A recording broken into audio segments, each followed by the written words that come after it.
श्रीराम रक्षा स्तोत्रम्।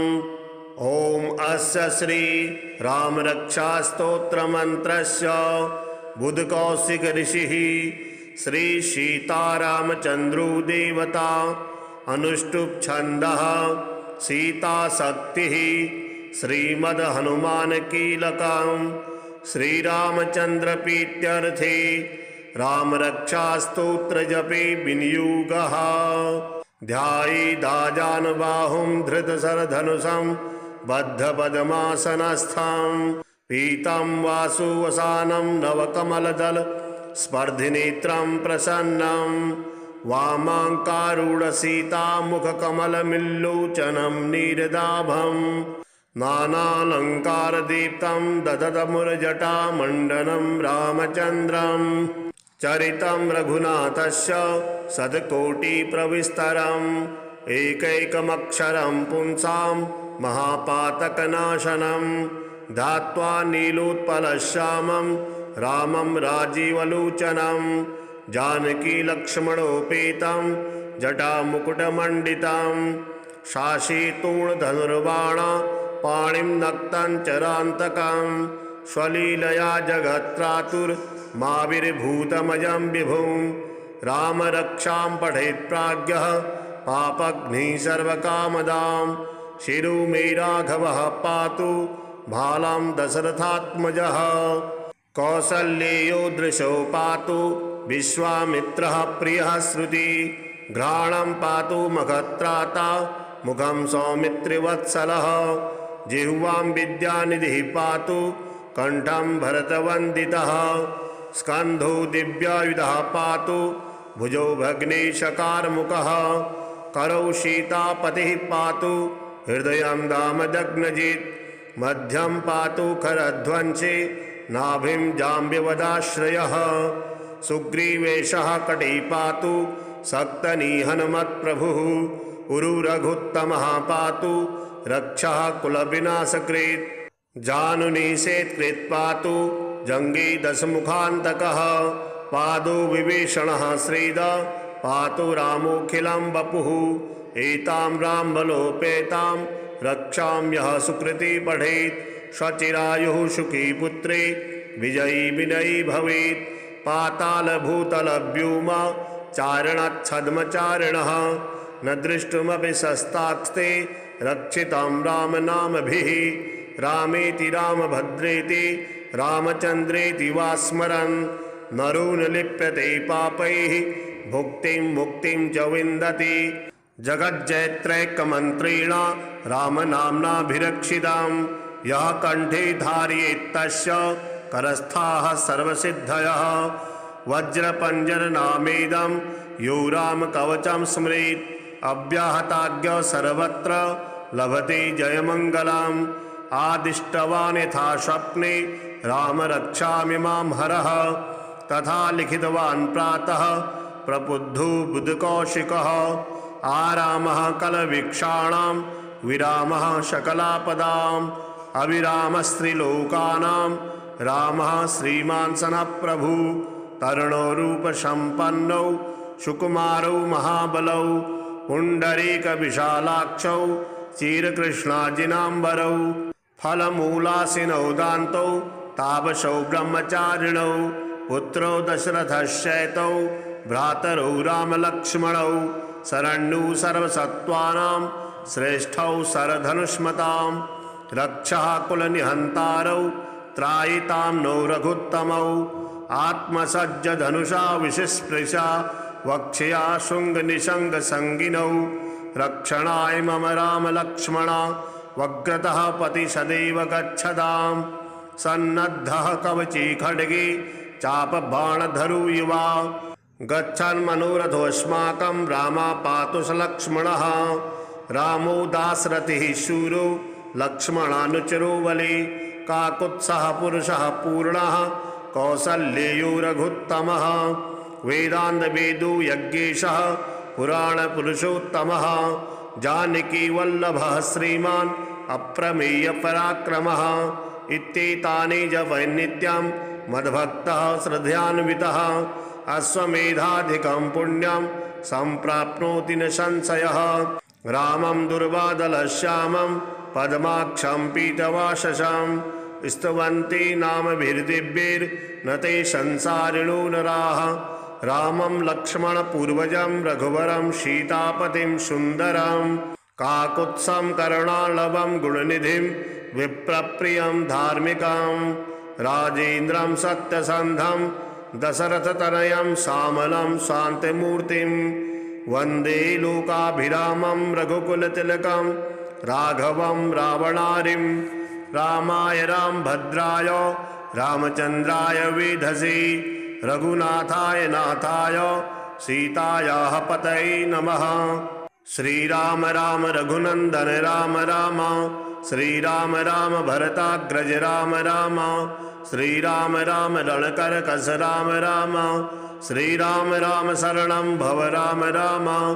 श्रीरामचन्द्र चरणौ मनसा स्मरामि श्रीरामचन्द्र चरणौ वचसा गृह्णामि श्रीरामचन्द्र चरणौ शिरसा नमामि श्रीरामचन्द्र चरणौ शरणं प्रपद्ये।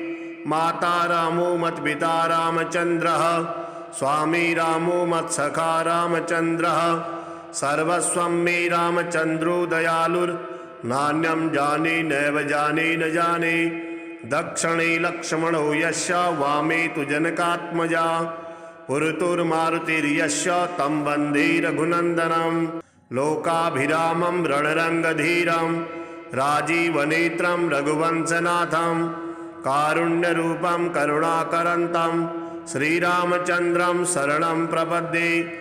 मनोजवं मारुततुल्यवेगं जितेन्द्रियं बुद्धिमतां वरिष्ठं वातात्मजं वानरयूथमुख्यं श्रीरामदूतं शरणं प्रपद्ये। कूजन्तं राम रामेति मधुरं मधुराक्षरम् आरुह्य कविताशाखां वन्दे वाल्मीकोकिलम्। आपदामपहर्तारं दातारं सर्वसम्पदां लोकाभिरामं श्रीरामं भूयो भूयो नमाम्यहम्। भर्जनं भवबीजानां मर्जनं सुखसम्पदां तर्जनं यमदूतानां राम रामेति गर्जनं। रामो राजमणिः सदा विजयते रामं रमेशं भजे। रामेणाभिहता निशाचरचमु रामाय तस्मै नमः। रामानास्ति परायणं परतरं रामस्य दासोऽस्म्यहं। रामे चित्तलयः सदा भवतु मे भो राम मामुद्धर। राम रामेति रामेति रमे रामे मनोरमे सहस्रनाम तत्तुल्यं रामनाम वरानने। चरितं रघुनाथस्य शतकोटिप्रविस्तरम् एकैकमक्षरं पुंसां महापातकनाशनं धात्वा नीलोत्पलश्यामं रामं राजीवलोचनं। जानकी लक्ष्मणोपेतं जटामुकुटमण्डितं शाशीतूणधनुर्बाण पाणिं नक्तं चरान्तकं स्वलीलया जगत्त्रातुर्माविर्भूतमजं विभुं।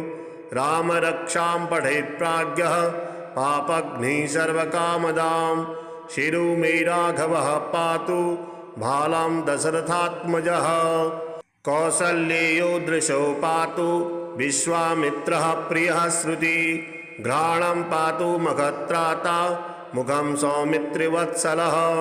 जिह्वां विद्यानिधिः पातु कंठं भरतवन्दितः। स्कन्धो दिव्यायुधः पातु भुजौ भग्नेशकारमुखः।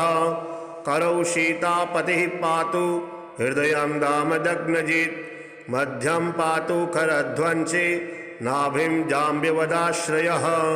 सुग्रीवेशः कटे पातु सक्तनिहनमत्प्रभुः। उरुरघुत्तमः पातु रक्षः कुलविनाशकृत्। जानुनिषेत्कृत् पातु जङ्गे दशमुखान्तकः। पादो विभीषणः श्रीद पातु रामोऽखिलं वपुः। एतां रामबलोपेतां रक्षां यः सुकृति पठेत् स्वचिरायुः सुखी पुत्रे विजयी विनयी भवेत्। पातालभूतलव्योम चारणच्छद्मचारिणः न दृष्टुमपि शस्तास्ते रक्षितं रामनामभिः। रामेति रामभद्रेति रामचन्द्रेति वा स्मरन् नरो न लिप्यते पापैः भुक्तिं मुक्तिं च विन्दति। जगज्जयत्रैकमन्त्रेण रामनाम्नाभिरक्षितां यः कण्ठे धारयेत् तस्य करस्थाः सर्वसिद्धयः। वज्रपञ्जरनामेदं यो रामकवचं स्मरेत् अव्याहताज्ञा सर्वत्र लभते जयमङ्गलम्। आदिष्टवान् यथा स्वप्ने राम रक्षामि मां हरः तथा लिखितवान् प्रातः प्रबुद्धो बुधकौशिकः। आरामः कलवीक्षाणां विरामः शकलापदाम् अविरामस्त्रिलोकानां रामः श्रीमान् सनप्रभु।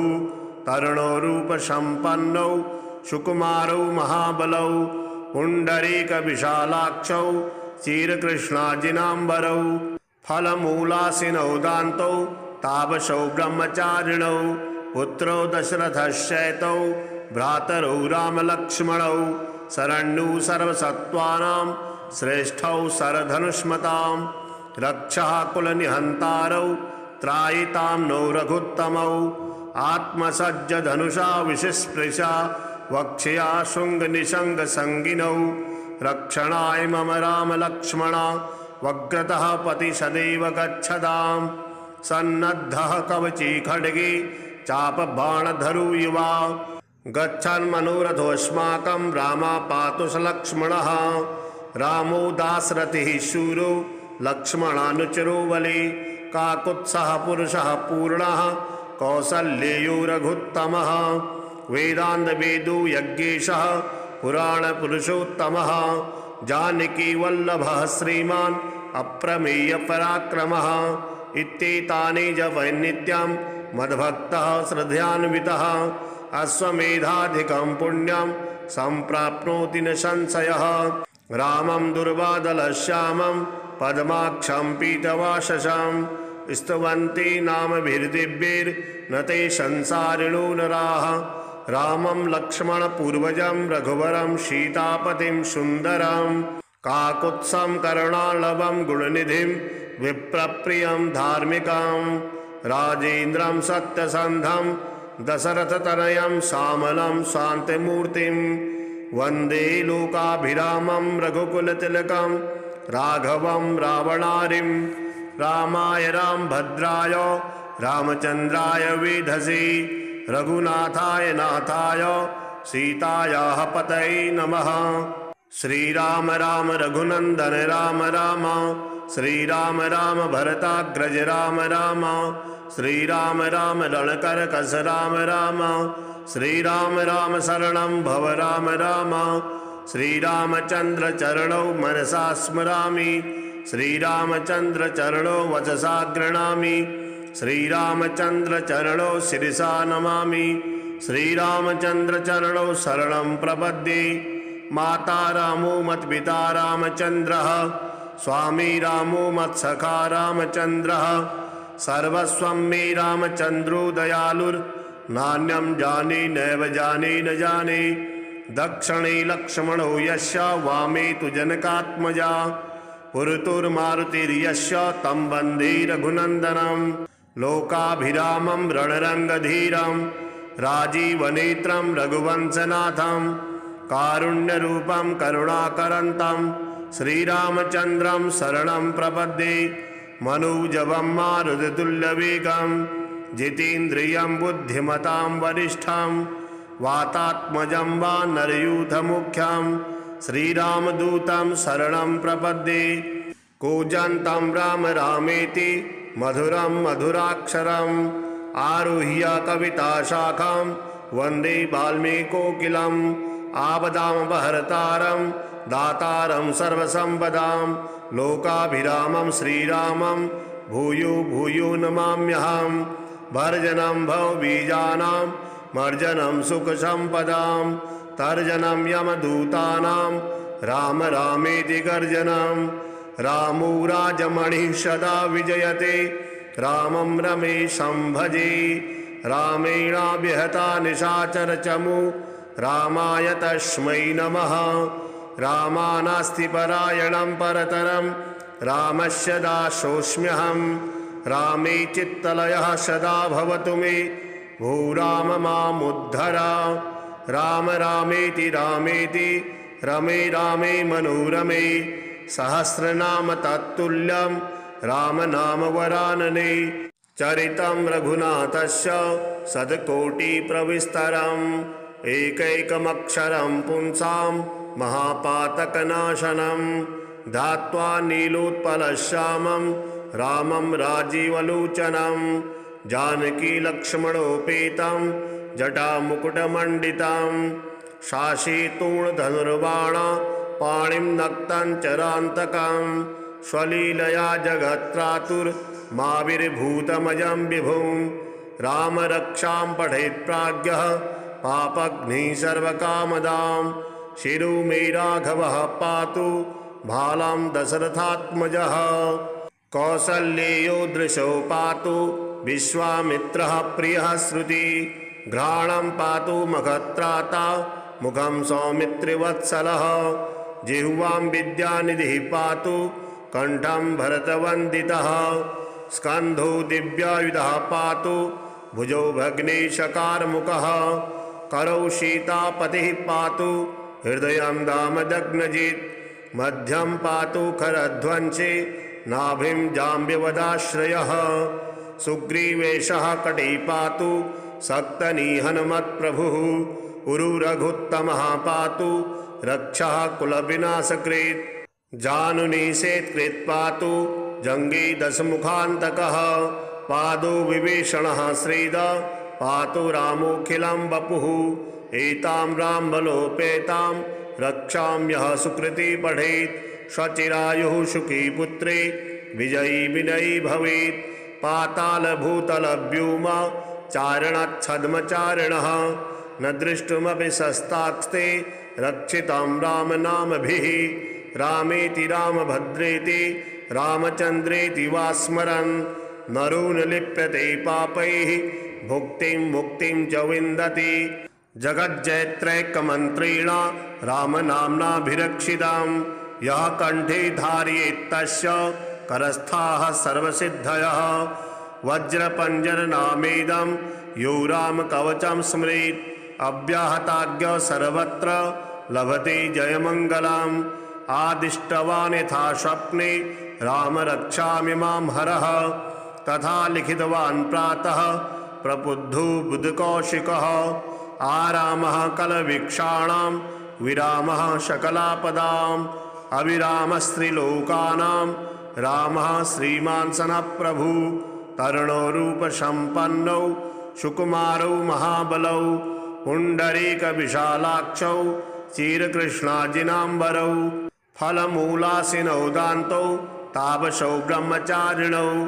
पुत्रौ दशरथश्चैतौ भ्रातरौ रामलक्ष्मणौ। शरण्यौ सर्वसत्त्वानां श्रेष्ठौ शरधनुष्मतां। रक्षः कुलनिहन्तारौ त्रायितां नो रघुत्तमौ। आत्मसज्जधनुषा विशिस्पृशा वक्ष्या शृङ्गनिशङ्गसङ्गिनौ। रक्षणाय मम रामलक्ष्मणा वक्रतः पति सदैव गच्छताम्। सन्नद्धः कवची खड्गे चापबाणधरो युवा। गच्छन्मनोरथोऽस्माकं रामा पातु स लक्ष्मणः। रामो दाशरथिः शूरो लक्ष्मणानुचरो बले। काकुत्सः पुरुषः पूर्णः कौसल्येयो रघुत्तमः। वेदान्तवेदो यज्ञेशः पुराणपुरुषोत्तमः। जानकी वल्लभः श्रीमान् अप्रमेयपराक्रमः। इत्येतानि जपै नित्यं मद्भक्तः श्रद्धयान्वितः। अश्वमेधाधिकं पुण्यं सम्प्राप्नोति न संशयः।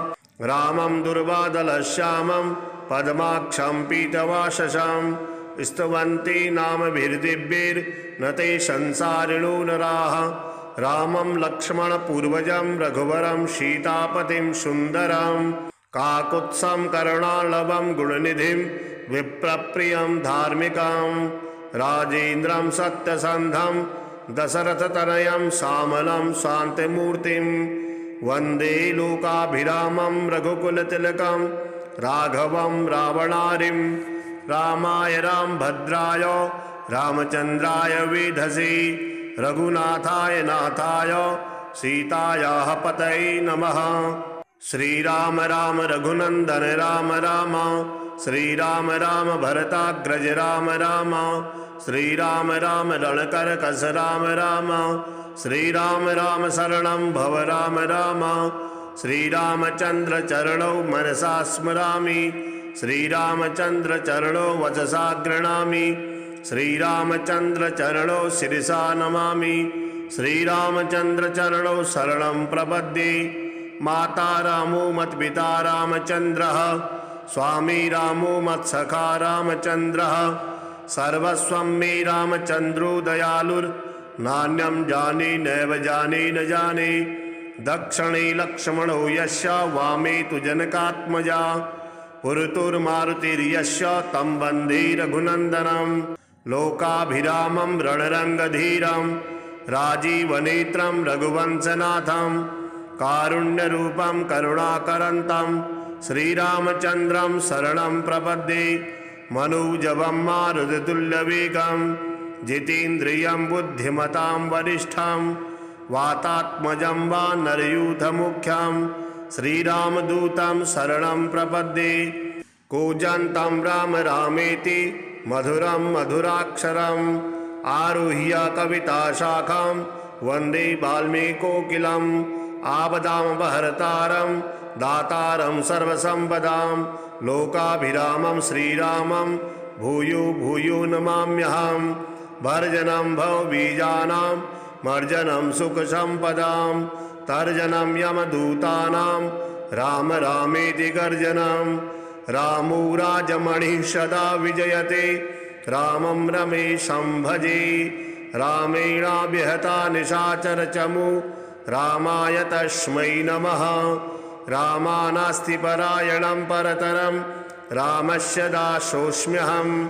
रामे चित्तलयः सदा भवतु मे भूराम मामुद्धर। राम रामेति रामेति रमे रामे मनोरमे सहस्रनाम तत्तुल्यं राम नाम वरानने।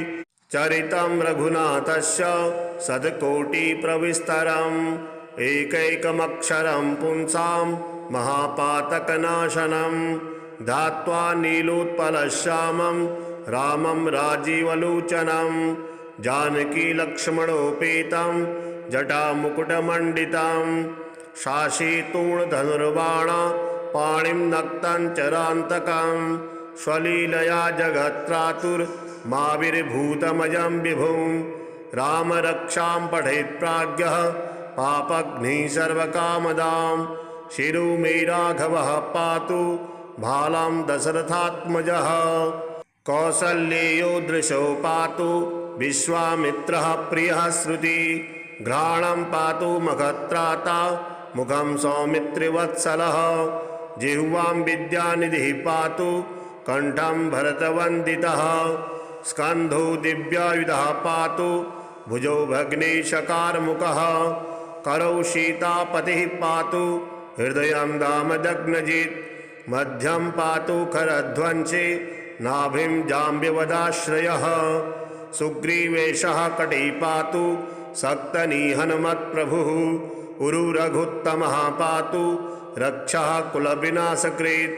जानुनिषेत्कृत् पातु जङ्गे दशमुखान्तकः पादो विभीषणः श्रीद पातु रामोऽखिलं वपुः। एतां रामबलोपेतां रक्षां यः सुकृती पठेत् स्वचिरायुः सुखी पुत्रे विजयी विनयी भवेत्। पातालभूतलव्योम चारणच्छद्मचारिणः न दृष्टुमपि शस्तास्ते रक्षितं रामनामभिः। रामेति रामभद्रेति रामचन्द्रेति वा स्मरन् नरो न लिप्यते पापैः भुक्तिं मुक्तिं च विन्दति। जगज्जयत्रैकमन्त्रेण रामनाम्नाभिरक्षितां यः कण्ठे धारयेत् तस्य करस्थाः सर्वसिद्धयः। वज्रपञ्जरनामेदं यो रामकवचं स्मरेत् अव्याहताज्ञ सर्वत्र लभते जयमङ्गलम्। आदिष्टवान् यथा स्वप्ने राम रक्षामि मां हरः। तथा लिखितवान् प्रातः प्रबुद्धो बुधकौशिकः। आरामः कलवीक्षाणां विरामः शकलापदाम्। अविरामस्त्रिलोकानां रामः श्रीमान् सनः प्रभु।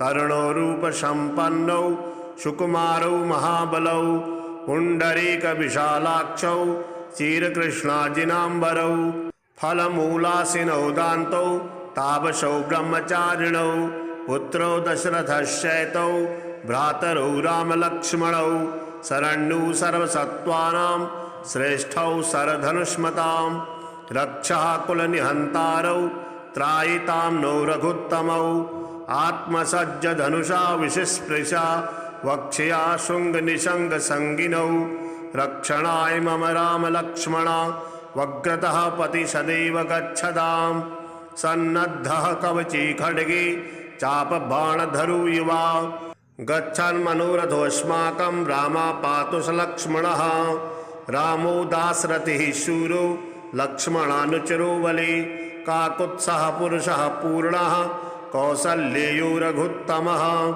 वेदान्तवेदो यज्ञेशः पुराणपुरुषोत्तमः जानकी वल्लभः श्रीमान् अप्रमेयपराक्रमः इत्येतानि जपन्नित्यं मद्भक्तः श्रद्धयान्वितः अश्वमेधाधिकं पुण्यं सम्प्राप्नोति न संशयः रामं दुर्वादलश्यामं पद्माक्षं पीतवाससं स्तुवन्ति नामभिर्दिव्यैर्न ते संसारिणो नराः रामं लक्ष्मणपूर्वजं रघुवरं सीतापतिं सुन्दरं काकुत्सं करुणालभं गुणनिधिं विप्रप्रियं धार्मिकं राजेन्द्रं सत्यसन्धं दशरथतनयं श्यामलं शान्तिमूर्तिं वन्दे लोकाभिरामं रघुकुलतिलकं राघवं रावणारिं रामाय रामभद्राय रामचन्द्राय वेधसे रघुनाथाय नाथाय सीतायाः पतये नमः। श्रीराम राम रघुनन्दन राम राम श्रीराम राम भरताग्रज राम राम श्रीराम राम रणकरकस राम राम श्रीराम राम शरणं भव राम राम श्रीरामचन्द्र चरणौ मनसा स्मरामि श्रीरामचन्द्र चरणौ वचसा गृह्णामि श्रीरामचन्द्र चरणौ शिरसा नमामि श्रीरामचन्द्र चरणौ शरणं प्रपद्ये माता रामो मत्पिता रामचन्द्रः स्वामी रामो मत्सखा रामचन्द्रः सर्वस्वं मे रामचन्द्रो दयालुर्नान्यं जाने नैव जाने न जाने दक्षिणे लक्ष्मणो यस्य वामे तु जनकात्मजा पुरतुर्मारुतिर्यस्य तं वन्दे रघुनन्दनं लोकाभिरामं रणरङ्गधीरं राजीवनेत्रं रघुवंशनाथं कारुण्यरूपं करुणाकरन्तं श्रीरामचन्द्रं शरणं प्रपद्ये मनोजवं मारुततुल्यवेगं जितेन्द्रियं बुद्धिमतां वरिष्ठं वातात्मजं वानरयूथमुख्यं श्रीरामदूतं शरणं प्रपद्ये कूजन्तं राम रामेति मधुरं मधुराक्षरम् आरुह्य कविताशाखां वन्दे वाल्मीकोकिलम् आपदामपहर्तारं दातारं सर्वसम्पदां लोकाभिरामं श्रीरामं भूयो भूयो नमाम्यहं भर्जनं भवबीजानां मर्जनं सुखसम्पदां तर्जनं यमदूतानां राम रामेति गर्जनं रामो राजमणिः सदा विजयते रामं रमेशं भजे रामेणाभिहता निशाचरचमु रामाय तस्मै नमः रामानास्ति परायणं परतरं रामस्य दासोऽस्म्यहं रामे चित्तलयः सदा भवतु मे भो राम मामुद्धर राम रामेति रामेति रमे रामे मनोरमे सहस्रनाम तत्तुल्यं राम नाम वरानने चरितं रघुनाथस्य शतकोटिप्रविस्तरम् एकैकमक्षरं पुंसां महापातकनाशनं धात्वा नीलोत्पलश्यामं रामं राजीवलोचनं जानकीलक्ष्मणोपेतं जटामुकुटमण्डितं शाशीतूणधनुर्बाण पाणिं नक्तं चरान्तकं स्वलीलया जगत्त्रातुर्माविर्भूतमजं विभुं रामरक्षां पठेत् प्राज्ञः पापघ्निः सर्वकामदां शिरो मे राघवः पातु भालां दशरथात्मजः कौसल्येयो दृशो पातु विश्वामित्रः प्रियः श्रुति घ्राणं पातु मखत्राता मुखं सौमित्रिवत्सलः जिह्वां विद्यानिधिः पातु कंठं भरतवन्दितः स्कन्धो दिव्यायुधः पातु भुजो भग्नेशकारमुखः करौ सीतापतिः पातु हृदयं दामदग्नजित् मध्यं पातु खरध्वंसी नाभिं जाम्बवदाश्रयः सुग्रीवेशः कटी पातु सक्तनिहनमत्प्रभुः उरुरघुत्तमः पातु रक्षः कुलविनाशकृत् जानुनिषेत्कृत् पातु जङ्गी दशमुखान्तकः पादो विभीषणः श्रीद पातु रामोऽखिलं वपुः एतां रामबलोपेतां रक्षां यः सुकृती पठेत् स्वचिरायुः सुखी पुत्रे विजयी विनयी भवेत् पातालभूतलव्योम चारणच्छद्मचारिणः न दृष्टुमपि शस्तास्ते रक्षितं रामनामभिः रामेति रामभद्रेति रामचन्द्रेति वा स्मरन् नरो न लिप्यते पापैः भुक्तिं मुक्तिं च विन्दति जगज्जयत्रैकमन्त्रेण रामनाम्नाभिरक्षितां यः कण्ठे धारयेत् तस्य करस्थाः सर्वसिद्धयः वज्रपञ्जरनामेदं यो रामकवचं स्मरेत् अव्याहताज्ञ सर्वत्र लभते जयमङ्गलम् आदिष्टवान् यथा स्वप्ने राम रक्षामि मां हरः तथा लिखितवान् प्रातः प्रबुद्धो बुधकौशिकः आरामः कलवीक्षाणां विरामः शकलापदाम् अविरामस्त्रिलोकानां रामः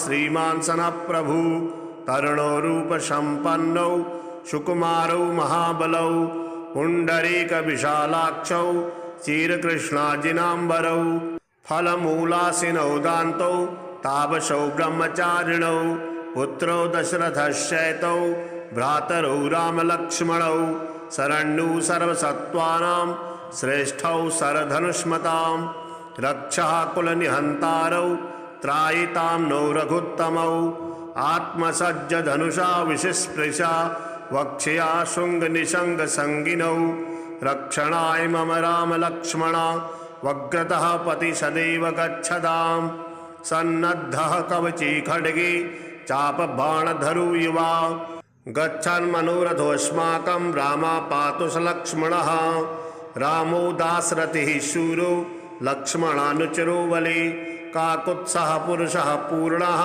कौसल्येयो रघुत्तमः वेदान्तवेदो यज्ञेशः पुराणपुरुषोत्तमः जानकीवल्लभः श्रीमान् अप्रमेयपराक्रमः इत्येतानि च वैनित्यं मद्भक्तः श्रद्धयान्वितः अश्वमेधाधिकं पुण्यं सम्प्राप्नोति न संशयः रामं दुर्वादलश्यामं पद्माक्षं पीतवाससं स्तुवन्ति नामभिर्दिव्यैर्न ते संसारिणो नराः रामं लक्ष्मणपूर्वजं रघुवरं सीतापतिं सुन्दरं काकुत्सं करुणालभं गुणनिधिं विप्रप्रियं धार्मिकं राजेन्द्रं सत्यसन्धं दशरथतनयं श्यामलं शान्तिमूर्तिं वन्दे लोकाभिरामं रघुकुलतिलकं राघवं रावणारिं रामाय रामभद्राय रामचन्द्राय वेधसे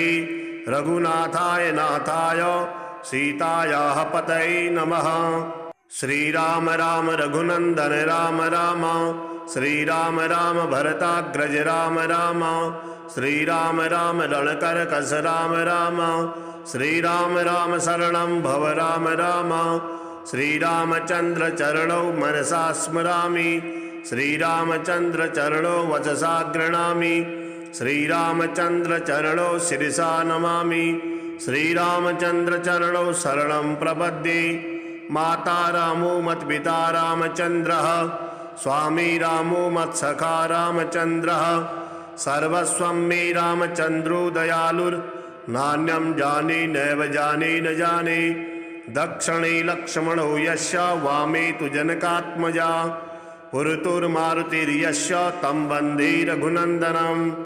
लोकाभिरामं रणरङ्गधीरं, राजीवनेत्रं रघुवंशनाथं, कारुण्यरूपं करुणाकरन्तं श्रीरामचन्द्रं शरणं प्रपद्ये। मनोजवं मारुततुल्यवेगं, जितेन्द्रियं बुद्धिमतां वरिष्ठं, वातात्मजं वानरयूथमुख्यं श्रीरामदूतं शरणं प्रपद्ये।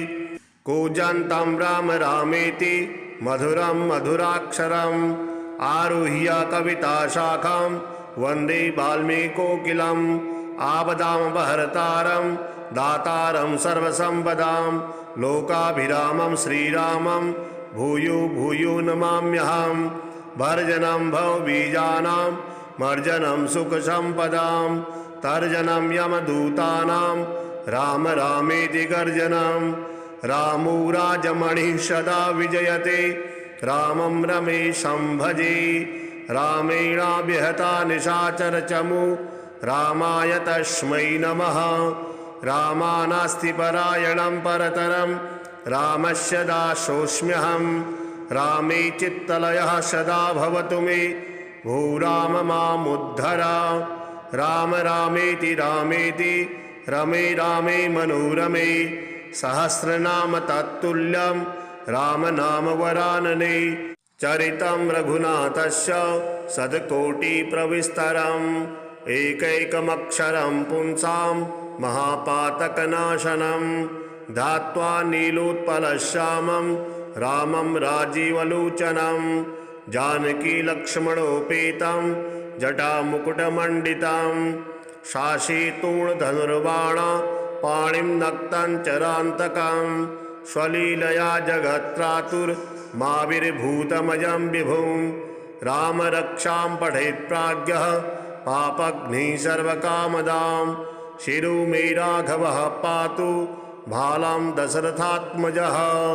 कौसल्येयो दृशो पातु विश्वामित्रः प्रियः श्रुति, घ्राणं पातु मखत्राता मुखं सौमित्रिवत्सलः।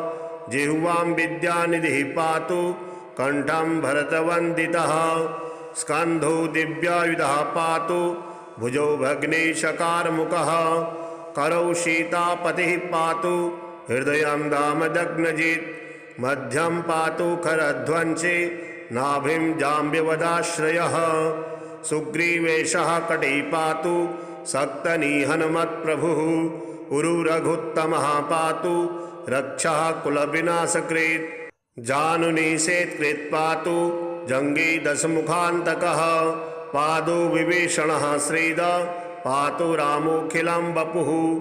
एतां रामबलोपेतां रक्षां यः सुकृती पठेत्, स्वचिरायुः सुखी पुत्रे विजयी विनयी भवेत्। पातालभूतलव्योम चारणच्छद्मचारिणः, न दृष्टुमपि शस्तास्ते रक्षितं रामनामभिः। रामेति रामभद्रेति रामचन्द्रेति वा स्मरन्, नरो न लिप्यते पापैः भुक्तिं मुक्तिं च विन्दति। जगज्जयत्रैकमन्त्रेण रामनाम्नाभिरक्षितां, यः कण्ठे धारयेत् तस्य करस्थाः सर्वसिद्धयः। वज्रपञ्जरनामेदं यो रामकवचं स्मरेत्, अव्याहताज्ञ सर्वत्र लभते जयमङ्गलम्। आदिष्टवान् यथा स्वप्ने राम रक्षामि मां हरः, तथा लिखितवान् प्रातः प्रबुद्धो बुधकौशिकः। आरामः कलवीक्षाणां विरामः सकलापदाम्, अविरामस्त्रिलोकानां रामः श्रीमान् सनः प्रभु। तरुणो रूपसम्पन्नौ सुकुमारौ महाबलौ, पुण्डरीकविशालाक्षौ चीरकृष्णाजिनाम्बरौ। फलमूलासिनौ दान्तौ तापसौ ब्रह्मचारिणौ, पुत्रौ दशरथश्चैतौ भ्रातरौ रामलक्ष्मणौ शरण्यौ सर्वसत्त्वानां श्रेष्ठौ शरधनुष्मतां रक्षः कुलनिहन्तारौ त्रायितां नो रघुत्तमौ आत्मसज्जधनुषा विशिस्पृशा वक्ष्या शृङ्गनिशङ्गसङ्गिनौ रक्षणाय मम रामलक्ष्मणा वग्रतः पति सदैव गच्छताम् सन्नद्धः कवची खड्गे चापबाणधरो युवा गच्छन् मनोरथोऽस्माकं रामापातु स लक्ष्मणः रामो दाशरथिः शूरो लक्ष्मणानुचरो बले काकुत्सः पुरुषः पूर्णः कौसल्येयो रघुत्तमः वेदान्तवेदो यज्ञेशः पुराणपुरुषोत्तमः जानकी वल्लभः श्रीमान् अप्रमेयपराक्रमः इत्येतानि जपन्नित्यं मद्भक्तः श्रद्धयान्वितः अश्वमेधाधिकं पुण्यं सम्प्राप्नोति न संशयः रामं दुर्वादलश्यामं पद्माक्षं पीतवाससं स्तुवन्ति नामभिर्दिव्यैर्न ते संसारिणो नराः रामं लक्ष्मणपूर्वजं रघुवरं सीतापतिं सुन्दरं काकुत्सं करुणालभं गुणनिधिं विप्रप्रियं धार्मिकं राजेन्द्रं सत्यसन्धं दशरथतनयं श्यामलं शान्तिमूर्तिं वन्दे लोकाभिरामं रघुकुलतिलकं राघवं रावणारिं रामाय रामभद्राय रामचन्द्राय वेधसे रघुनाथाय नाथाय सीतायाः पतये नमः। श्रीराम राम रघुनन्दन राम राम श्रीराम राम भरताग्रज राम राम श्रीराम राम रणकरकस राम राम श्रीराम राम शरणं भव राम राम श्रीरामचन्द्र चरणौ मनसा स्मरामि श्रीरामचन्द्र चरणौ वचसा गृह्णामि श्रीरामचन्द्र चरणौ शिरसा नमामि श्रीरामचन्द्र चरणौ शरणं प्रपद्ये माता रामो मत्पिता रामचन्द्रः स्वामी रामो मत्सखा रामचन्द्रः सर्वस्वं मे रामचन्द्रो दयालुर्नान्यं जाने नैव जाने न जाने दक्षिणे लक्ष्मणो यस्य वामे तु जनकात्मजा पुरतुर्मारुतिर्यस्य तं वन्दे रघुनन्दनं लोकाभिरामं रणरङ्गधीरं राजीवनेत्रं रघुवंशनाथं कारुण्यरूपं करुणाकरन्तं श्रीरामचन्द्रं शरणं प्रपद्ये मनोजवं मारुततुल्यवेगं जितेन्द्रियं बुद्धिमतां वरिष्ठं वातात्मजं वानरयूथमुख्यं श्रीरामदूतं शरणं प्रपद्ये कूजन्तं राम रामेति मधुरं मधुराक्षरम् आरुह्य कविताशाखां वन्दे वाल्मीकोकिलम् आपदामपहर्तारं दातारं सर्वसम्पदां लोकाभिरामं श्रीरामं भूयो भूयो नमाम्यहं भर्जनं भवबीजानां मर्जनं सुखसम्पदां तर्जनं यमदूतानां राम रामेति गर्जनं रामो राजमणिः सदा विजयते रामं रमेशं भजे रामेणाभिहता निशाचरचमु रामाय तस्मै नमः रामानास्ति परायणं परतरं रामस्य दासोऽस्म्यहं रामे चित्तलयः सदा भवतु मे भो राम मामुद्धर राम रामेति रामेति रमे रामे मनोरमे सहस्रनाम तत्तुल्यं राम नाम वरानने।